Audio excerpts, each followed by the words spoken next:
we have here the King of Wands. And this is a really, really strong energy that you exude for this week. This is somebody that knows how to prioritize. They know how to organize. They know how to get things done. And this shows a lot of leadership capability. So I feel like for many of you, you have really established yourself as a major player in your relationships, in your life, in your work environment, in your friendship circle. You're somebody that leads other people. You've been there, you've done that. And I feel like from the sheer amount of experience that you have gathered through your lifetime, you know where you stand. You know how to lead people. You know how to navigate situations and circumstances based on your real life experiences. And when I see this king, he has a shield. He has a sword, you know, and he's got that little rod there. But what it means is it's somebody that is not afraid to get their hands dirty. They don't call themselves a leader. And, you know, when the going gets rough, they run away from battle. They're there in the trenches with the people that they lead to fight, you know, to the end. And so they don't run away from battles. They're very courageous, and they themselves, they have a sense of loyalty to the people that they lead. So whatever values or whatever, you know, life path that you live by, whatever you live by, you die by. So it's like you're not going to give somebody advice that you don't yourself believe in. So I feel like there is no pretenses here. There's no hypocrisy, and people sense that about you. And I feel like because of that, you're in a really good position to kind of like to be a very good relationship partner, because other people believe that no matter what, whatever you say is what you stand by. So there's no mixed messages. There's no like, you know, I like you, but I don't like you today. Like there are no mixed signals. There are no mixed messages that you're sending. You're very clear about your expectations in relationships, and you're very clear about what you are demanding or asking of another person. I usually think of this as somebody who has children, somebody who's like, who might be in a relationship with children. But I also feel with this card, it's someone who's single, okay? So you might be a single parent, a single mother, a single father with children. You might have, you know, exes that you've had children with. You might have been married to them at one point, or just, you know, in a relationship with them. But this is somebody that has children, and if not, then this is somebody that's single. So for many of you, the energy is you are very single for this week. And I feel like that's what I'm tapping into. The partner you're dealing with is somebody who's a little bit more wishy-washy. So their energy is prayer will make it all better. You know, let's not go out and get our hands dirty. Let's just sit in one place and pray. Pray for things to get better. Pray for improvement. Pray for opportunities. And I feel like your energy is in opposition to what your partner is dealing with here with the Judgment card. And I feel like, you know, you don't mind getting your hands dirty. You do what needs to be done because it needs to be done. And you don't wait around for opportunities. You go and grab opportunities, or you go and scavenge and find opportunities. And I feel like in the love department, you take initiative, and you're very clear about dictating, hey, this is what I'm looking for in a relationship partner. This is what I really want. And whereas the other person is a little bit more like, let's wait on things. Let's wait around. Let's wait for another day. Let's wait for the right time. Let's wait for the right circumstances. I feel like they're very, very unclear about what they want. They might even believe in, you know, divine timing, and they might even believe in like things would just magically plop down and fall on their lap. And I feel like for some of you, you might be dealing with someone who you feel is not very practical or pragmatic. You feel like their heads are in the clouds, and they're really not manifesting and making things happen for themselves. And yes, the Judgment card is all about contact. There's communication back and forth between you and this person.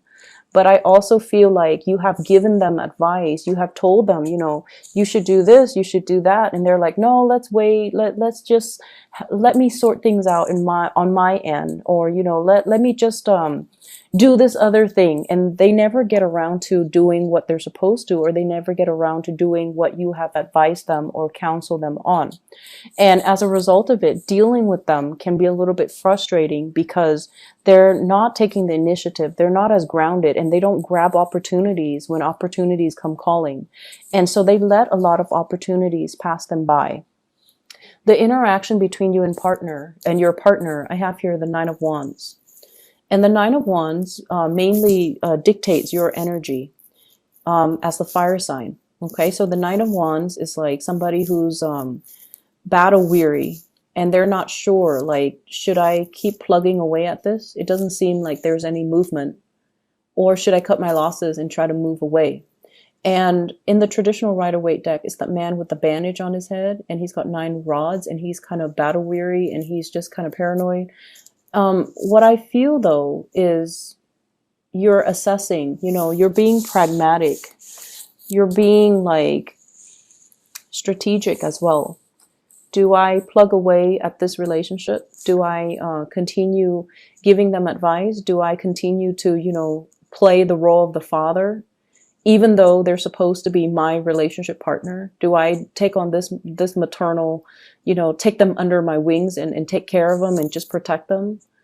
Or do I need to find myself another partner? So I feel like for some of you, single or not, you might have a love interest that's a little bit, they're just very different from you. But I do see this element about you giving advice over and over and over again. And they're not really taking the bait, or they feel like, oh, I'll just wait it out. Everything's going to work itself out, and they don't really, it basically absolves them of having to take initiative for their own life. So I do feel somebody that has been through, I feel, their fair share of disappointment. So for example, if it's a partner and they're not able to get a job, right? Just an example. If they're not able to get a job and you tell them, for you, it's very easy because you come from a different space. But I feel like for them, it's a little bit more difficult because they've gone through possibly, months of interviewing and never getting called back. And then they've gone through like a lot of resume revision, right? And they're tired. And just think about it. If it's like, if someone has gone through 9 interviews, right? All from different companies, all with different people, and they have been turned down 9 times. I mean, at the end of the day, it's really hard to say that, oh, I'm not qualified for the job. I feel like the reality of it is they don't like me. 9 separate companies, 9 separate interviewers, 9 separate situations didn't want me. It's very tragic for the ego. It's very demoralizing. And I feel like that's similar to the space that your partner is dealing with or coming from, where there's something that they're not able to admit to themselves. And I feel like when it's denial, or when it's like, things that they're glossing over, whoever it is, they have to come to terms with it on their own time, and they have to come to terms with it in their own way. And so you can talk and advise and, tell them till you're blue in the face. But until they're able to admit these certain things about themselves, it's really hard for them to make changes, right? It's really hard for us to make changes when we're in denial. And so I feel like, for some of you, this might play out in the realm of, my partner is not able to get a job. And I told my partner, do this, do that, but they're not listening, and you're getting frustrated. And I just want you to understand what your partner is dealing with potentially. And then for others, it's sort of like you might have a partner that's very naive, and their head is just in the clouds. They're distracted. They might seem like they're always, they're always late. They don't seem like, they might be always late. They might be very, very just, they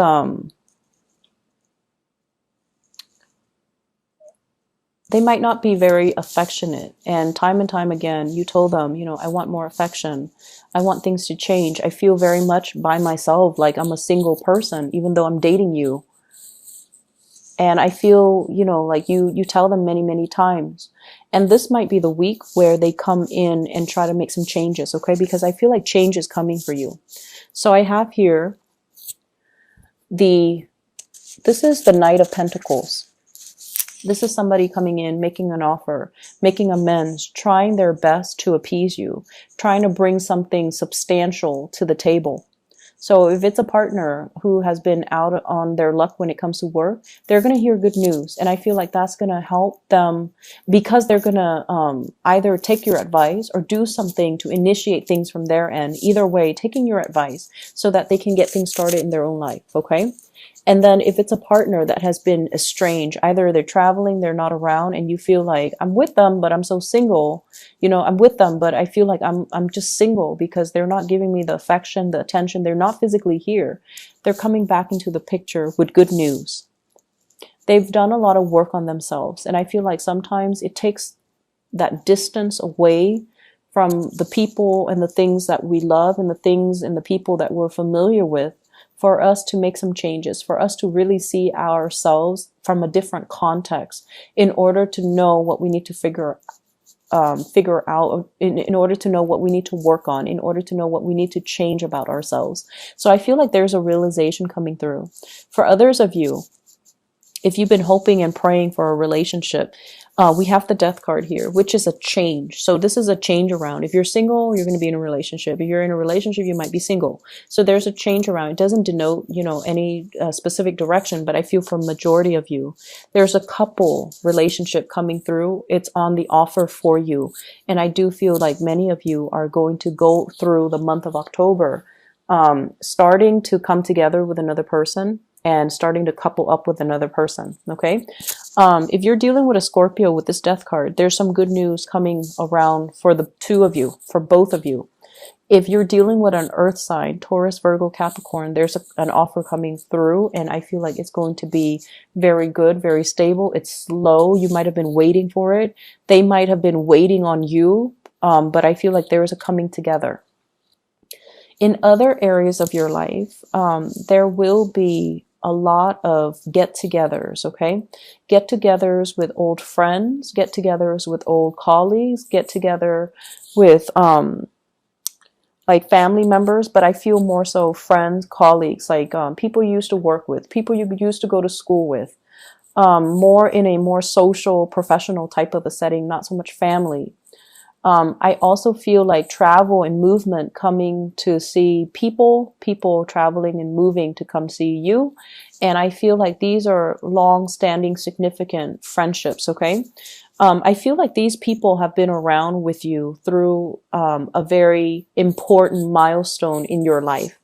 And I say that because of the Six of Cups. This is a flashback from the past, walking down memory lane, recalling, like a lot of fun times between you and another person. And I'm always drawn to this tear, the person is crying. So it's like really good times to be had, reunions with other people. And it's linked up with the Three of Cups, which is social engagement, social outings, being the life of the party, and hearing really, really good news about the people that you've used to, hang around with, or hearing through the grapevines, like, oh, so-and-so is doing this, so-and-so is married, so-and-so has a baby, things like that. And I feel like it's a really, really nice, like, walk down memory lane. And I do see social engagement happening for you guys, where you're going to run into people from your past.